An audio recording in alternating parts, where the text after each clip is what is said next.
So hey guys, welcome back to our channel. तो आज हम लोग कवर करने जा रहे हैं मीनिंग ऑफ एनवायरमेंटल पॉलिसी। ठीक है, टॉपिक का हमारा नाम है एनवायरमेंटल पॉलिसीज़ इन इंडिया। ठीक है, जिसके रिगार्डिंग मैं एक इंट्रोडक्शन वीडियो लाऊंगी जिसमें हम टॉपिक्स को इंटरकनेक्ट करेंगे, है ना। लेकिन वो वीडियो मैं लास्ट में लाऊंगी, है ना, आफ्टर जब मैं ये सारी चीज़ें पढ़ा दूँगी आपको। ठीक है, so without any delay let's start. So, what is meaning of environmental policies? As we are going to learn about the environmental policies of India, first we have to understand what does environmental policy means.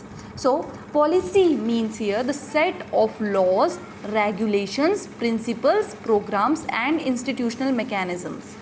ठीक है, so policy here refers to laws, regulations set by government, principles that are kept in mind before making any law, है ना, programs that are initiated by the government and institutional mechanisms.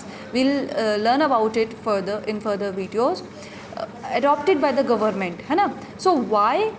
To protect natural resources. And in natural resources everything is included, from the beginning of flora, fauna to mineral resources, energy resources, etc. Everything comes under the natural resources. Okay, water, land, everything. Prevent environmental degradation. So prevention from environmental degradation. Okay, protection and then prevention. Then promote sustainable development. ठीक, फिर ensure ecological balance, है ना, means the balance between the ecological components, biotic components etcetera. Secure intergenerational equity. Okay, so these are the objectives that are to be fulfilled by the environmental policies that are adopted by the government.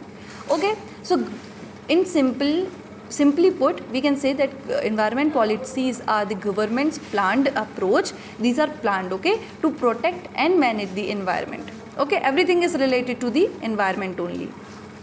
Now let's see, government makes environmental policy, we all know, but what is the rationale behind it? Why do we need environmental policies or policies that are related or concerned with the management or protection of environment? So there are simple reasons. First is the rapid population growth. So with the increase in the population size of the country, there is a pressure on land, water, forest, energy resources. All these are natural resources, remember, right? So the pressure on all the natural resources increases, and to protect the natural resources we need to have certain regulations that would safeguard these natural resources. Okay, so the second one is industrialization. Due to increase in the population, you can create a chain link here, cause and effect here, that due to increase in the population, industrialization is taking place because of the massive demand or overconsumption by the general mass.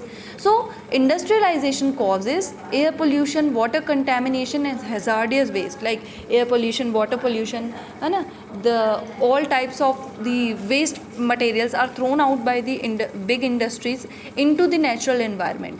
So because so in order to earn the profit, they tend to degrade the environment, because their cost would be low if their benefit would be high. So their benefit would be high, right? So that is why certain policies are required to have a check on the activities performed by the industries and industrialists. Okay, now third one is urbanization. Now what is the main problem with urbanization is that it leads to not only waste generation but vehicular emission, that is also called as traffic emissions, that leads to air pollution and loss of green spaces in order to make big buildings and concretizations, etc. So all these things lead to environmental degradation. And the fourth one is climate change. India faces heat waves, floods, droughts, glacier retreat all at once. So we have to protect our environment at every cost. Now biodiversity loss is also the reason why do we have to protect the environment, because if the ecological balance would disrupt, the human life would also suffer. Now, the fifth one is constitutional responsibility. Remember, the state has a duty to protect the environment. We will further see in the historical background of the environment policies in India in order to correctly understand it. But you just have to remember that the state has a duty to protect the environment. Okay. Now, the third topic comes historical background of environmental policies in India. Okay, so the first topic was the meaning of environmental policies. The second was why do we need. So remember, try to remember all the points. Okay, so the first one was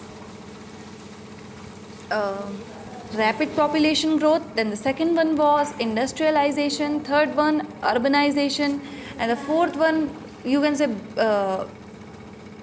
climate change. Fifth one was biodiversity laws, and sixth one was constitutional responsibilities. So due to all these causes, Indian government has to make certain environmental policies in order to protect and manage the environment. Now let's see the historical evolution and the background context of these policies in India. So the historical evolution, we will start right from the beginning of the ancient era to colonial exploitation to post-independence utility to modern eco-constitutionalism. Okay, so in the ancient and medieval era, there was an ethos of coexistence. Okay, so what does this ethos of coexistence mean? So beta, ethos means values, beliefs or way of thinking, and coexistence means living together peacefully. Okay, so ethos of coexistence means here that people in ancient and medieval times believed that humans and nature should live together in a balance, in a peaceful manner, not that humans are here to exploit and dominate the nature. Okay, so as we have seen that we are starting from right from the ancient age, we get to know that the environmental policies did not start in modern India or in the colonial India only. In ancient India, we had this belief of coexistence with environment. Okay, so for example, we can say that there are some religious and cultural belief that we believe that the rivers are our mothers, and we worship rivers like Ganga and Narmada like our mother. We revere them. Okay, trees like peepal and banyan are considered sacred till date. Okay, animals even, not only talking about the geographical features and flora and fauna, but fauna, the animal wala part of the environment component, like cows, snakes and elephant had religious significance. So this respect towards the natural resources, we are now seeing them as natural resources, but towards nature encouraged the conservation, and not only the conservation, but there was no such need to conserve them because there was no exploitation being done with them, as we had this respect towards them, right? So people used to live with harmony with nature, right? Because ancient texts, as we see, they emphasize on balance between humans and environment. And if we see the concept of Shiv and Parvati deeply, we will see the concept of Purush and Prakriti there. So the Purush we can say as humans, and Prakriti as we can say as nature. So we had this coexistence before exploitative colonial era. We will see it about it. But this ancient and medieval times, in this ancient and medieval times, we had that. Now we do not have. Like we had that what we now do not have. Right? So you can quote some things that in your paper also, like in the Vedic philosophy, the Prithvi Sukta, or in the Atharvaved, treats earth as mother, Mata Bhumi, and humans as her children. Nature was revered and natural forces were personified as deities.